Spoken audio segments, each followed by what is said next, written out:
पता नहीं इसे डिफेंसिव कहेंगे या मोहतात कहेंगे, लेकिन 5 साल मंसूबा तो ज़रूर कहेंगे। और एक लिहाज से अच्छा भी है, ठंडा करके ही खाना चाहिए, टुक टुक करके ही खेलना चाहिए। आसाब पर मुखालिफ पार्टी के भी ज़रा प्रेशर रहता है। बिस्मिल्लाहिर्रहमानिर्रहीम। खातिन हज़रात, अस्सलाम वालेकुम। पाकिस्तान तहरीक इंसाफ ने इमरान खान रिहाई फोर्स का नाम तब्दील करके इमरान खान रिहाई अमन मूवमेंट रख दिया है। गोया एक कदम तो पाकिस्तान तहरीक इंसाफ पीछे चली गई। वो जो सुहेल अफरीदी साहब इस मौक़िफ़ का दिफा कर रहे थे कि टास्क फोर्स नहीं होती, फ़लाँ फोर्स नहीं होती, तो अगर हमने इमरान खान रिहाई फोर्स रख दिया तो क्या बात है। तो तहरीक इंसाफ की क़यादत नहीं मानी और अफरीदी साहब को पीछे हटना पड़ा और उसका नाम तो तब्दील करके रिहाई अमन मूवमेंट रख दिया गया है। लेकिन ये रिहाई अमन मूवमेंट पहले जो सुनते थे कि रमज़ान के अंदर इसकी रजिस्ट्रेशन हो जाएगी और ईद के फ़ौरन बाद ये मंगल आएगा और वो मुलाकातें नहीं होंगी मंगल और जुमेरात को, और फिर इमरान खान रिहाई फोर्स चल पड़ेगी कोई एहतजाज करने, चाहे उसका रुख इस्लामाबाद है या पेशावर है या लाहौर है या कराची या जो भी है, लेकिन बहरहाल वो एहतजाज का सिलसिला फिर शुरू हो जाएगा।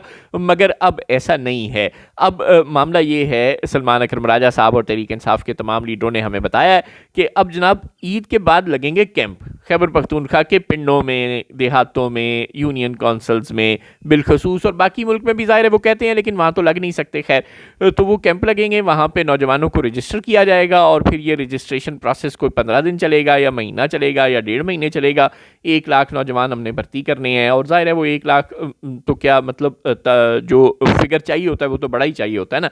तो ये सब कुछ होगा, 15-20 दिन महीना ये काम चलेगा और फिर उसके बाद ऐलान किया जाएगा। यानी ईद के तकरीबन आप यूँ समझें कि महीने बाद ऐलान किया जाएगा, तकरीबन उनकी बातों से ये लग रहा है को 15-20 दिन महीने बाद के चलो जी अब हम फ़लाँ तारीख को फ़लाँ शहर में या फ़लाँ इलाके में या फ़लाँ जगह पे ये एहतजाज करने जा रहे हैं, तो उससे पहले भजो पढ़ लो। गोया लंबा प्लान है। उसके बाद भी पता नहीं वो डी चौक का प्लान तो अभी लगता नहीं है, वो जो ज़िंदगी मौत वाला कंटेनर है वो वाली तो कोई चक्कर नहीं है। अभी तो लगता है कि शायद वो कहें कराची में जलसा करना है, लाहौर में जलसा करना है, DI खान में जलसा करना है, पेशावर में जलसा करना है, फ़लाँ जगह स्ट्रीट मूवमेंट चलानी है। तो गोया ये लंबा प्लान है।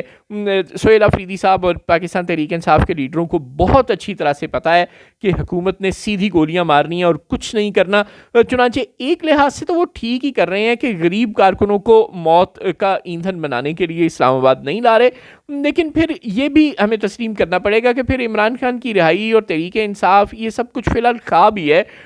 ये कोई मूवमेंट चलती हमें नज़र नहीं आ रही। अगर इसी तरह टुक टुक करके लगे रहे तो फिर बस ये लगे ही रहेंगे। और शायद ये इंतज़ार है कि अब ये जो एक नया फाइनेंशियल क्रंच आ गया है इस मिडल ईस्ट वार के नतीजे में, बजट तक फिर हुकूमत तितर बितर हो जाए या उसको मज़ीद कमज़ोर हो जाए, माशी सूरत हाल मुल्क की ख़राब हो रही है और इस्टेब्लिशमेंट खुद ही दिल बर्दाश्ता होकर अपनी कश्ती में सुराख कर दे और शहबाज शरीफ को कहे कि जब कश्ती डूबने लगती है तो बोझ उतारा करते हैं की तरह उतार फेंकने का प्लान कर ले तो कर ले।